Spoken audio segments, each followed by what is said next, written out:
De l'urgence du CHUL, on est en train de vous concocter une petite vidéo pour vous décrire le processus du bloc G, le nouveau processus qu'on dit la cellule. Alors, la cellule, ça comporte un préposé, une commis, une infirmière et un médecin, et a son poste de travail bien déterminé, qui est ce poste ici. Alors, il y a tous les feuilles dont il a besoin pour fonctionner, et il y a un accès rapide à ses demandes pour la commis. Alors ici sur le dessus ou bien là. Il a aussi sa boîte de dossiers de patients à revoir. On a pensé qu'il revoyait ses patients comme bon lui semble, selon le travail qu'ils ont en cours par l'infirmière présentement, dans des temps dont elle est plus occupée. On en profite pour les revoir. Ça va bien comme ça. On a aussi la case de dossier départ. Les départs qui sont signés partis, sa charmante boîte de dossiers de patients à racler, son ordinateur, la tasse de café, la souris, le téléphone, ses cartes fiches, prescription, adressographe, brocheuse, petite calculatrice. Alors, il y a tout ce qu'il faut pour travailler. Son infirmière est localisée à un autre poste de travail. Alors, la commis est entre les deux. Elle fait le lien. Alors, on va y aller maintenant avec le poste de la commis, qui est Isabelle. Pour le poste de la commis, au centre, vous retrouvez l'ordinateur, le scanner, téléphone. Ici, il y a un rack qui a été disposé afin de pouvoir mettre les dossiers qu'on conserve en notre possession. Donc, laboratoire, consultant, examen diagnostic, rayon X et follow-up. Donc, c'est la commis qui conserve les dossiers à son poste. Il y a la cloche d'appel, l'adressographe et le fax. Et l'imprimante a été posée ici au bas pour pouvoir libérer le comptoir. Sur le dessus, ce que vous retrouvez ici sont les dossiers qui sont en attente d'être vus par le patient. Et en dessous, les follow-up pour les retours, soit les plaies, les brûlures, les yeux. Dossiers que je n'ai pas nécessairement, que je n'ai pas l'obligation de garder en ma possession. Donc, en gros, ça fait le tour du poste de la commis. Alors, voici le poste de l'infirmière. C'est bien marqué, espace de travail des infirmières. On a des cases qui sont non identifiées, qui vont l'être cette semaine, mais on a aussi tous les feuilles qu'on a besoin pour fonctionner, nous. Alors, ici, à droite, dans cette étagère, les feuilles usuelles que l'on prend.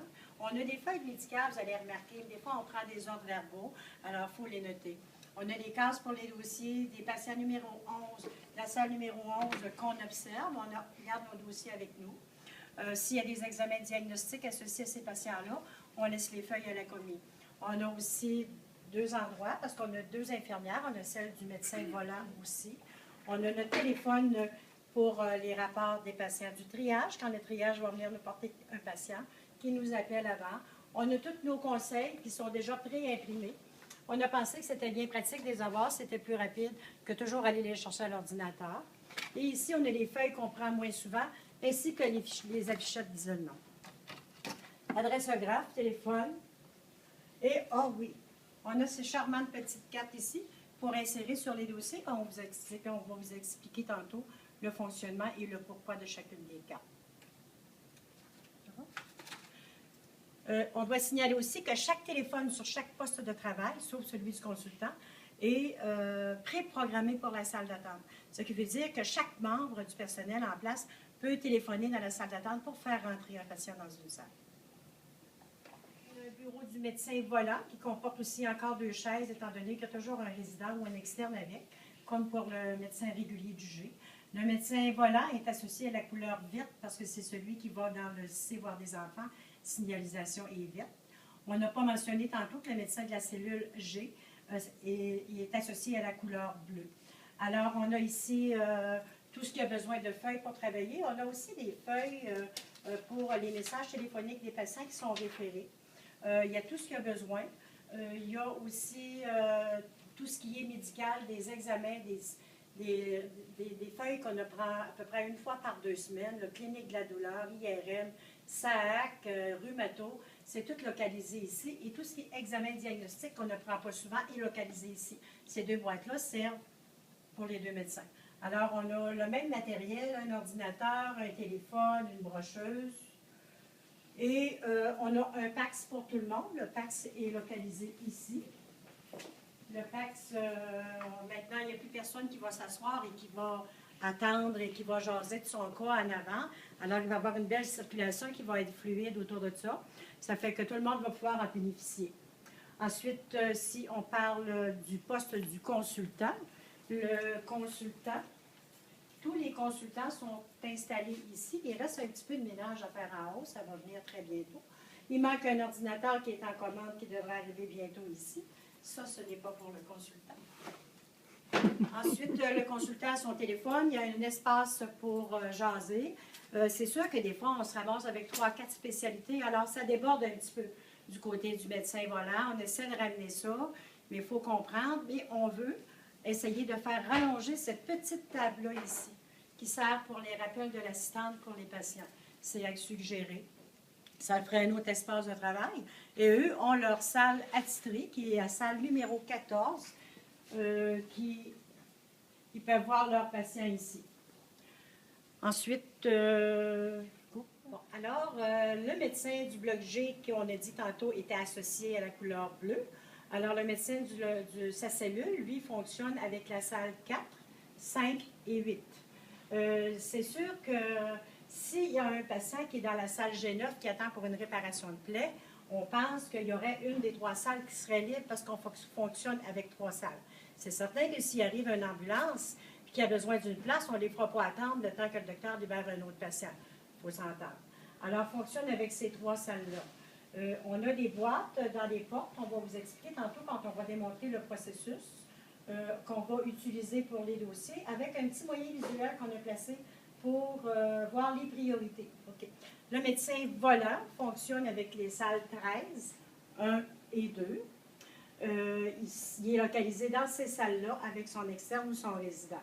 C'est sûr que si le docteur a besoin d'aller voir un patient dans le bloc E pour dire quelque chose, bien, ces salles ne roulent pas.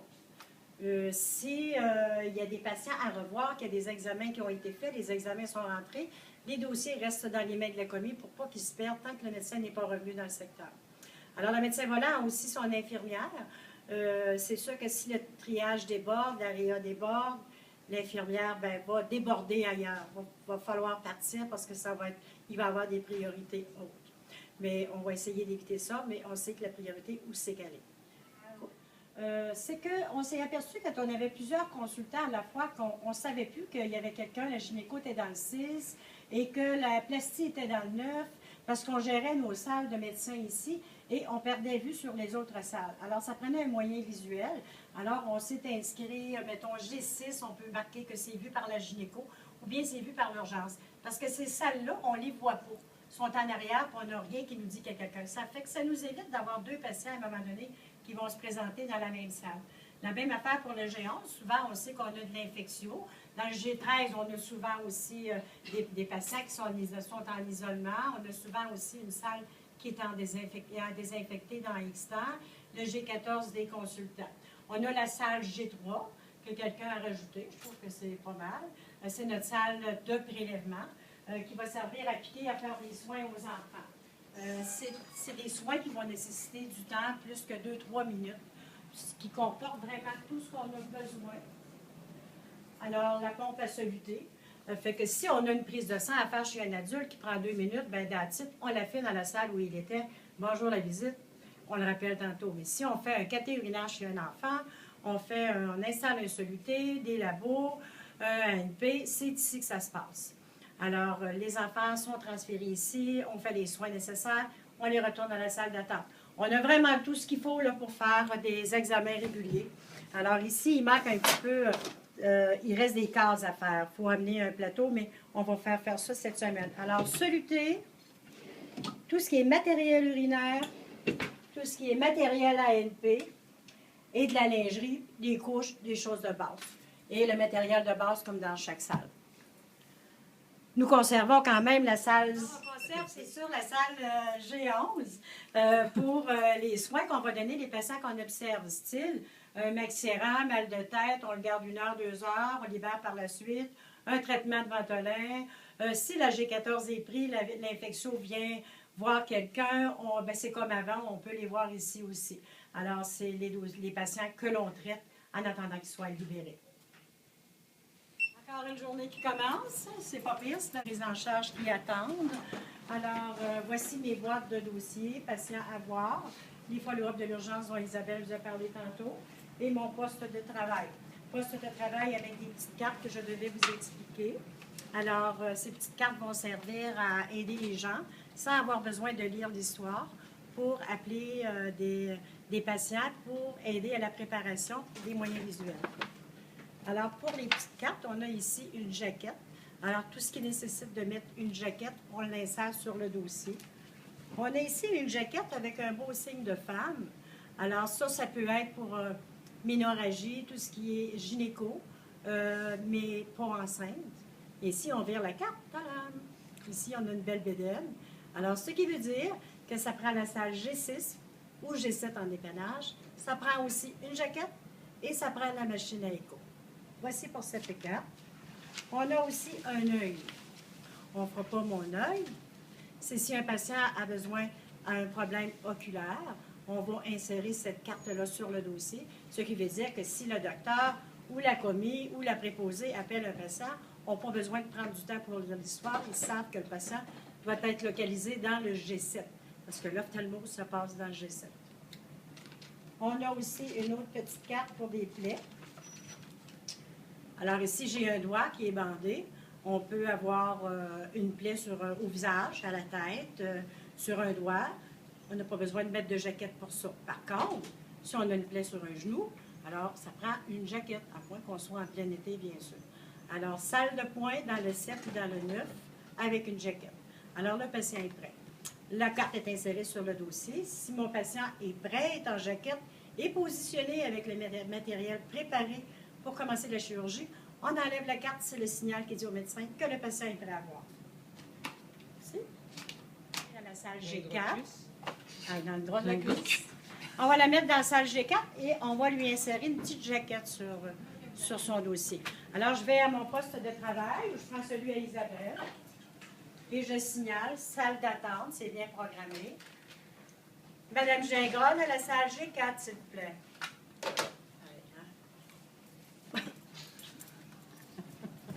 Madame Gingras, rentres-tu de l'autre côté? Fais le tour. Madame Gingras. Salle G4.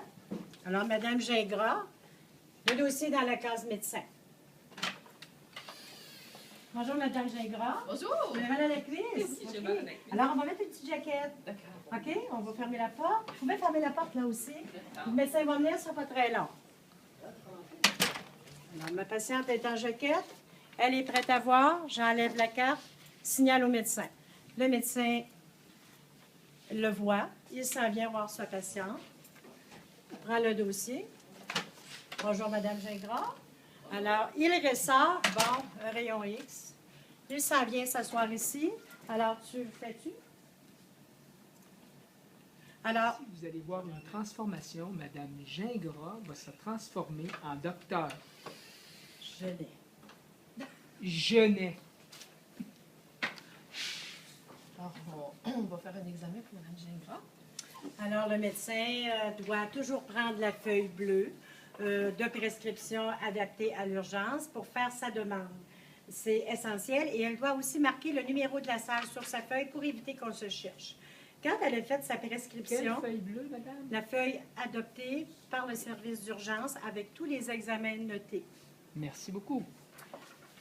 Ensuite, comme elle a son adressographe, c'est le fun. OK, la salle G4. Oui, et on a inscrit aussi le numéro de la salle sur la feuille de prescription bleue, s'il vous plaît. Ça va faciliter le travail de la commis. Alors, quand tout est fait, elle peut remettre la feuille bleue, mais quand sa note de dossier est faite, elle remet aussi tout le dossier à la commis. Puis la commis va le prendre et va faire sa demande de radiographie et elle va ensuite insérer le dossier dans. Et Isabelle?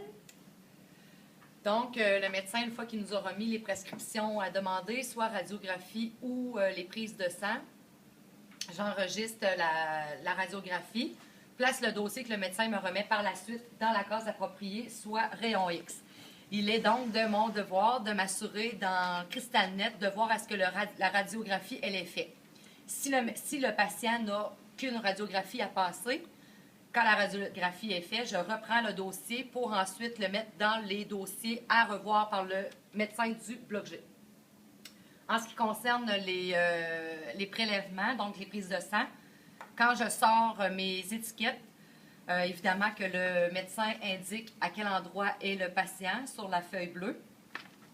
Une fois que j'ai sorti les étiquettes, je prends le dossier et le mets sur le bureau de l'infirmière pour que celle-ci puisse aller faire les ponctions. Une fois que c'est fait, me remet le dossier pour que je puisse par la suite le mettre dans la case laboratoire. Il est ensuite ma responsabilité de m'assurer que tous les labos sont reçus pour ce patient-là. Une fois que c'est fait, je prends le dossier et le remets dans la case des dossiers à revoir par le médecin du bloc G. Je veux aussi vous dire que les médecins sont associés par une couleur, donc soit le bleu pour le médecin du bloc G, le vert pour le médecin volant et le noir pour le consultant. Donc, lorsque le médecin nous remet un dossier, je l'identifie par la suite avec une pince associant la couleur du médecin. Donc, c'est plus facile par la suite de pouvoir faire un suivi, de savoir à quel médecin appartient le patient. Donc, la pince verte est associée au médecin volant. Donc, même chose, lorsque je reçois un dossier qui appartient au médecin volant, je vais y poser la pince à la couleur, de la couleur verte. Lorsque les infirmières du triage nous apportent un dossier d'un patient qui a consulté la veille et qui se représente au matin pour un consultant, le dossier va nous être donné.